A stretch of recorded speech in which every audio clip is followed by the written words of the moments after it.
মির্জা গালিবের একটি উক্তি, বিখ্যাত উক্তি, পৃথিবীতে সবচেয়ে বেশি মিথ্যা বলা হয় ধর্মগ্রন্থ ছুঁয়ে। যেমন আদালতে, যাহা বলিব সত্য বলিব, সত্য বই মিথ্যা বলিব না।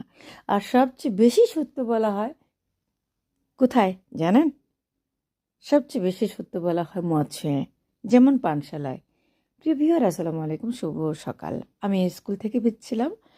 আমার আগের যে স্কুলে আমি শিক্ষকতা করতাম সেখান থেকে ফিরছিলাম। আমার ব্যাগে খাবার ছিল। আমি খিচুড়ি বা বিরিয়ানি এই টাইপের খাবার একটু অ্যাভয়েড করি, তো নিয়ে আসছিলাম। তো ওনাকে দেখে আমি আর মানে ওখানে দাঁড়িয়ে পড়লাম, ওনাকে দিলাম। উনি একটু জীর্ণ শীর্ণ, কোমর ভাঙা দেখলাম। ক্ষুধার্ত সম্ভবত, হ্যাঁ ক্ষুধার্তই তো।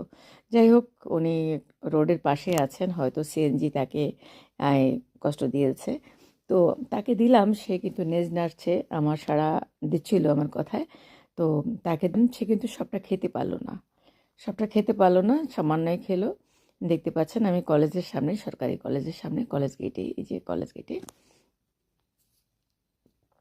সে কিন্তু সে কিন্তু লেজ লাড়ছিল, আমার কথায় সাড়া দিচ্ছিল।